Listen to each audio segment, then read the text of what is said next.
Bonjour, nous sommes ici au complexe technologique pour le spatial, le CTS, à l'Observatoire de Paris, sur le site de Meudon, et plus précisément au laboratoire le LESIA.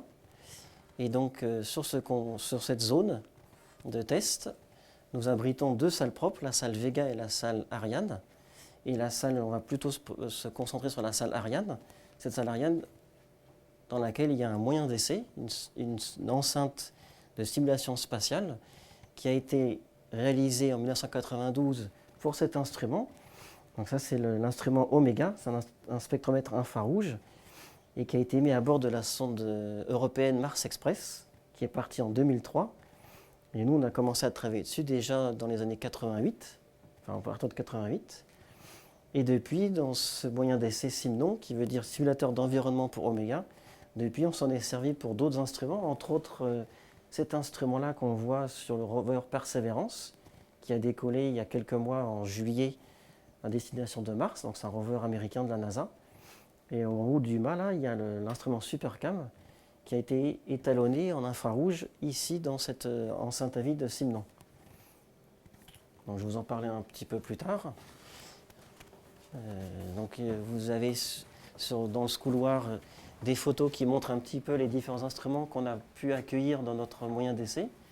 Donc là, il y a l'instrument Virtis, qui était un spectromètre infrarouge à bord de la sonde Rosetta. Et comme on fait toujours tout en double, l'instrument de rechange, on a pu le mettre sur une autre sonde européenne qui s'appelle Venus Express et qui a été mis en orbite autour de Vénus. On a aussi beaucoup travaillé sur la sonde Solar Orbiter avec un instrument RPW qui a été entièrement réalisé au LESIA.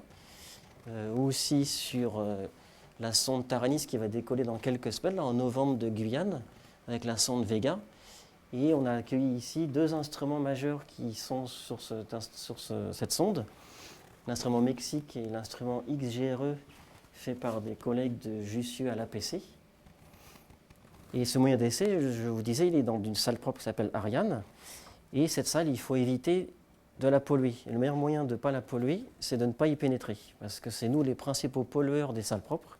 Donc ce qu'on fait, on a une salle de commande. Et dans cette salle de commande, c'est ici que vont se retrouver les équipes qui vont tester l'instrument. Donc on a des écrans de contrôle, un écran dédié au moyen d'essai SIMNON et un autre écran de contrôle qui est dédié vraiment à l'instrument. Et les équipes ici vont se relayer en 24 heures sur 24 pour tester l'instrument. Comme ça, on évite de rentrer en salle propre. Donc là, ça c'est la salle de contrôle. On voit encore d'autres images, comme là justement l'instrument Omega. Donc ça c'est en 95. C'est une des premières photos que j'ai prises de l'instrument dans SIMNON à mon embauche. Voilà, on a aussi accueilli des nanosats, entre autres le nanosat PIXSAT, qui a été entièrement réalisé au LESIA ici. Là, on voit la photo du satellite, de l'instrument SuperCam, donc qui est en ce moment à bord du rover martien Perseverance. Donc on a testé ici. On voit aussi une partie de l'instrument ChemCam qui est en ce moment sur le rover Curiosity, aussi sur Mars, depuis 2012. Encore une photo de l'instrument SuperCam en test chez nous. Voilà, et là on arrive sur une dernière photo que je peux vous montrer, c'est l'instrument RPW qui a décollé avec la sonde Solar Orbiter là, en début d'année 2020, en février, depuis Cap Canaveral. Et là, on arrive donc dans le SAS de la salle Ariane, où mes collègues sont en train de se préparer.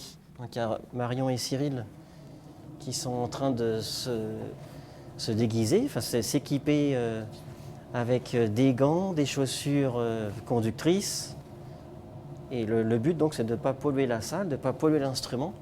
Et surtout aussi, ils s'équipent de moyens électrostatiques. Donc, leurs blouses sont électrostatiques, leurs chaussures sont conductrices pour éviter de détruire l'instrument avec leur charge électrostatique.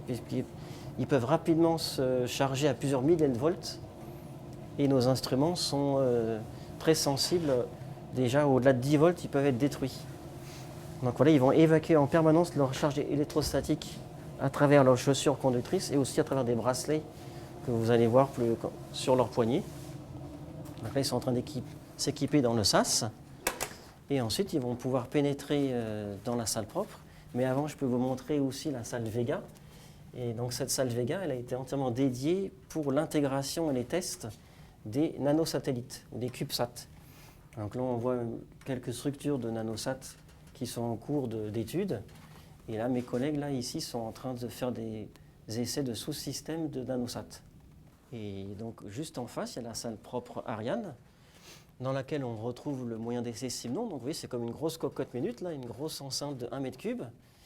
Et dans cette enceinte, on va reproduire les conditions de température et de pression des différents instruments à bord de leurs satellites pendant tout leur voyage, toute la croisière vers les astres ou les planètes ou les comètes qu'on souhaite étudier.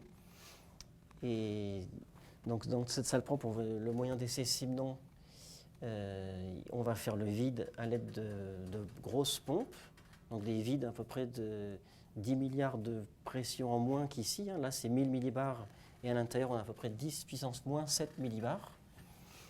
Et là, mes collègues sont en train de préparer un équipement pour accueillir dans quelques semaines un instrument, c'est un magnétomètre, qui va être à bord de la sonde européenne JUICE, qui décolle en 2022. Et donc là, ils vont équiper le moyen d'essai, le boîtier et aussi l'instrument. Ils vont l'équiper avec des sondes de température. Donc on voit les petits fils. Au bout de chaque fil, il y a des sondes de température. On en a une centaine, là, comme ça, des sondes. Et il faut connaître en tout point les températures sur l'instrument.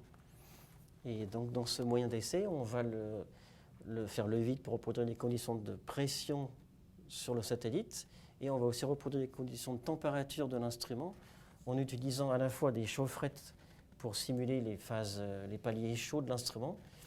Et on va aussi refroidir l'instrument. Comme celui-là, là, par exemple, là c'est moins 180 degrés. Donc pour cela, on utilise de l'azote liquide. Et donc cet azote liquide nous sert à la fois pour faire du cryopompage, pour améliorer encore le vide dans l'enceinte, et aussi pour refroidir les instruments. Alors pour en revenir encore à la salle, là le sol est équipé aussi d'un revêtement de sol dissipatif, toujours pour évacuer ces charges électrostatiques. Là vous voyez Marion et Cyril qui ont des bracelets bleus, ils sont reliés à la terre, toujours pour évacuer ces charges. C'est vraiment l'ennemi ici pendant les phases d'intégration, c'est de détruire l'instrument au sol à cause d'une fausse manipulation et de décharge électrostatique.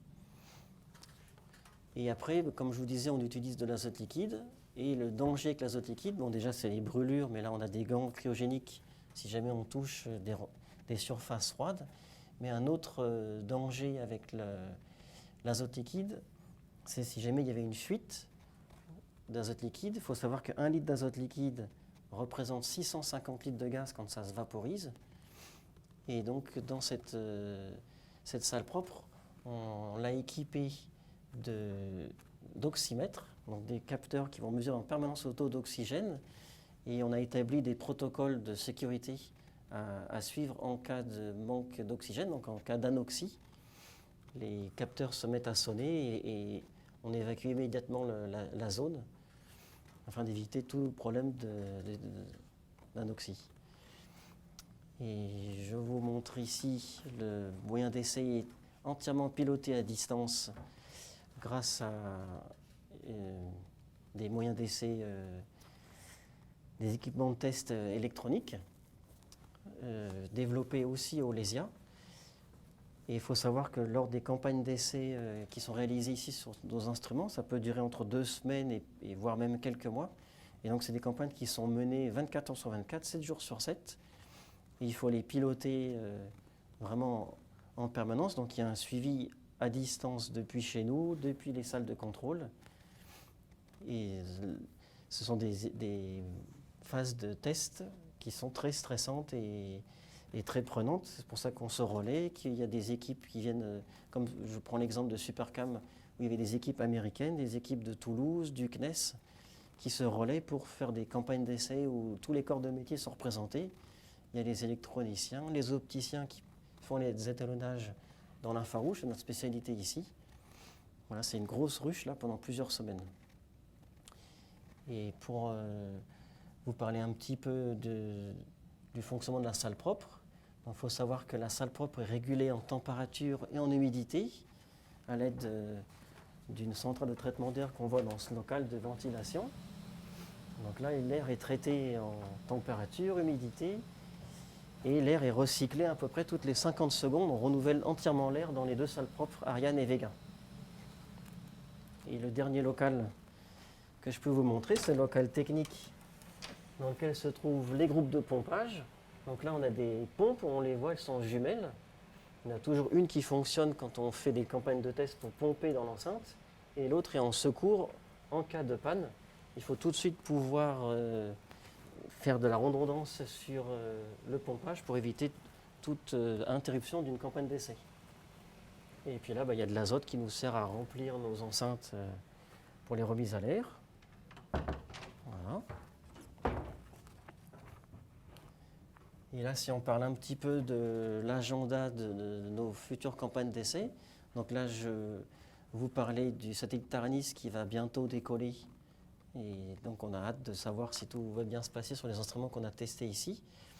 Les prochains essais, ça va être pour la sonde européenne JUICE qui décolle en 2022, où on va tester encore un instrument de vol dans quelques semaines, le magnétomètre.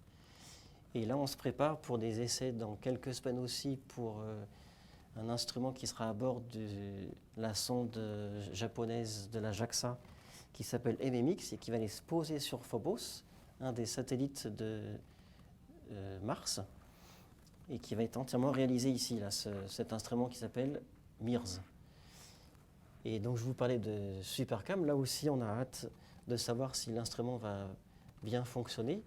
Donc là nous avons ici notre collègue Pernel Bernardi qui a été l'ingénieur système et qui est toujours l'ingénieur système de cet instrument et qui va atterrir sur Mars le 18 février 2021. Et ma collègue Pernel sera sur place au JPL en Californie pour l'atterrissage et pour vérifier le bon fonctionnement et le bon déploiement de l'instrument une fois arrivé sur Mars.